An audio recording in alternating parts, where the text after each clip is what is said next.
Yo, what's up guys? Welcome back dito po sa Denrica Toy TV Sports, ang channel po na ayaw ng fake news, bumabakbak sa fake news. Alright, ating topic po ngayon, TNT mas malakas ang signal. Sa Ilocos, tinalo ang Converge. Alright, ito pa po ilan pong mga naglilipa na pong misinformation dyan po sa sa social media, tatalakayin natin.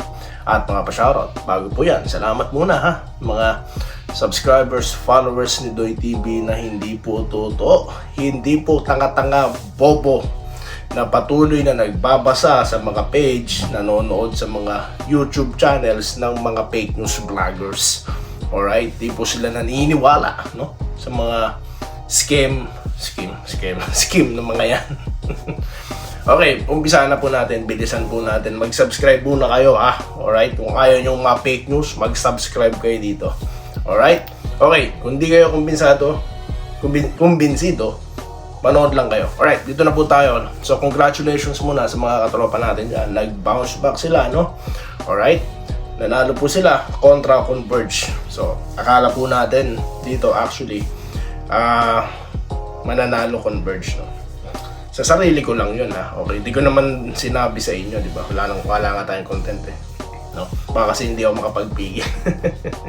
Akala ko kasi talaga, Pero then again, tulad ng aking sinasabi, kapag po ang 1-2 combination ng kupo ng TNT ay gumana, katulad ni Pogoy, RR Pogoy na nagtala ng 26 or 27 points if I'm not mistaken, talaga pong may kalalagyan yung kupunan na makakalaban nila. So yan nga po yung nangyari dito sa Converge.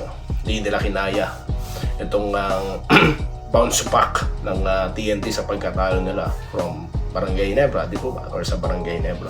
So yun po ang naging istorya dyan, Juan ba yun? Tama, Juan Gomez Deliano, Okay, yung ine-expect nating talaga mag-stand out. Alright, para dyan sa Converge, kinulang po. Kaya ayan, nanalo ang mga katropa natin. Alright, dyan po yan ginanap sa Ilocos. Ayan, baka sabihin ng iba, fake news ka, mas malakas ang Converge dito yung signal. Ewan ko na lang.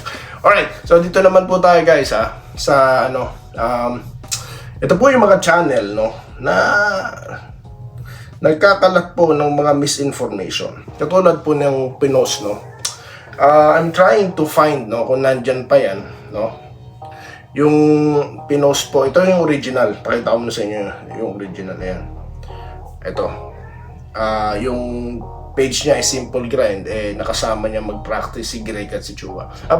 Meron po dyang channel, na nilagyan ng ginamitan ng AI, at naka-uniforme ng Hinebra, at nasa practice na rin po ng Hinebra.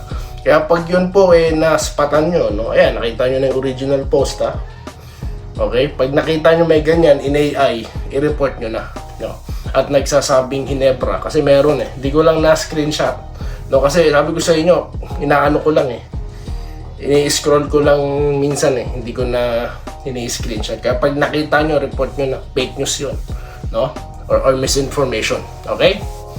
So ano pa? Meron pa pong isang channel dyan. Kalimutan ko kung na-screenshot ko, hanapin ko right after this taping. Ang sinasabi niya, bend the law or bend the rules ganyan ng PBA patungkol po sa trade policy ng first round pick.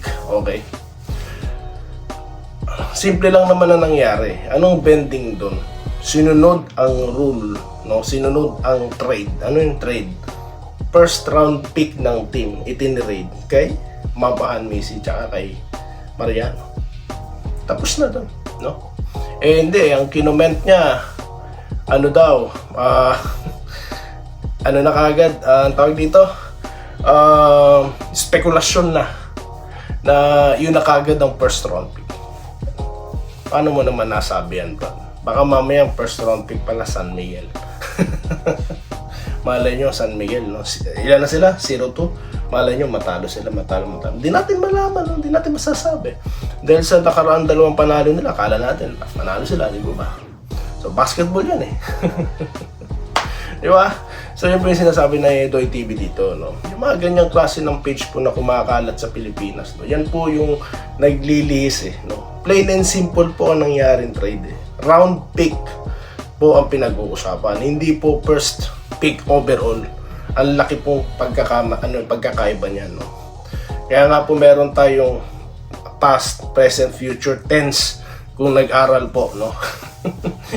Kaya po yan ang sinasabi ko. Huwag kayo masyadong magpapaniwala sa mga page na yan. Suriin nyo. No? Dito sa post na binagi ko kanina, no? Yung kay Greg tsaka kay Justin. Aba, yung mga naawa po ako sa mga nag-comment. Yun na kaagad eh. No? Okay yan, tama yan. Sunggaban yan. Dapat sinunggaban na talaga dapat.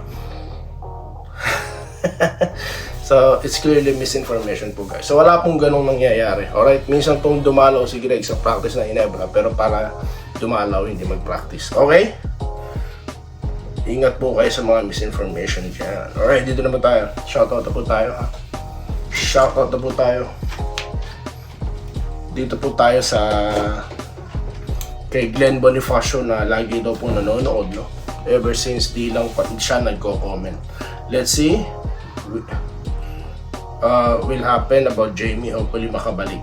Full pack sa'yo bro, alam mo na yun. YouTuber din dito, all the best. Ay, good luck po sa channel nyo, no sir. Okay, well, ako po kapag si pahardo tuloy si Jamie Malonzo, no, nakabalik sa Ginebra, syempre pag-aaralan natin yung rules, no. Pero again, kasalukuyan po siyang bahagi, no, ng rule, no, na he can't come back, no. He needs another 3 years, no. Okay, yan po kasimple yung rules, no. Okay, sinabi na rin po ni Coach Tim Con sa nakaraang vlog, sinabi ko na sa inyo, di ba, it's up to the management talaga yan, no, at sa PBA. Alright, so wala naman po kasi talaga eh, no, mga speculations pa lang naman po yung kumakalat, may mga katanungan, kaya po natin kino-content din, no? Alright, dito tayo kay Sir Archie Makirang, no? Nagpapa-shoutout, no? Always present po yan, wala pong puknat, no? Perfect attendance po yan si Sir. Okay, ayan po guys. So, dito po tayo kay Andesito Alantason, Ma'am Minerva Jaba, Irene Quiles, Enrico Rivero, Glenn Aguelo, no? Joel Leventino, Carlito Bolima, Guillermo Katukod, okay, Rodante Sabida, Gideon De Leon, okay, Bea Belano, ayan. Sino pa ba? Vincent Nava, Roderick Rodriguez. Babasahin ko po mamaya guys sa inyong mga comment, no, sa susunod na content. At medyo nagmamadali lang si Doy TV. So yun lamang po guys, maraming salamat sa inyo lahat at magkikita pa po tayo sa susunod na content. Promise, dito lamang sa ating channel na walang fake news, galit sa fake news, no, na Doy TV Sports. Maraming salamat po at magandang gabi dyan sa Pilipinas.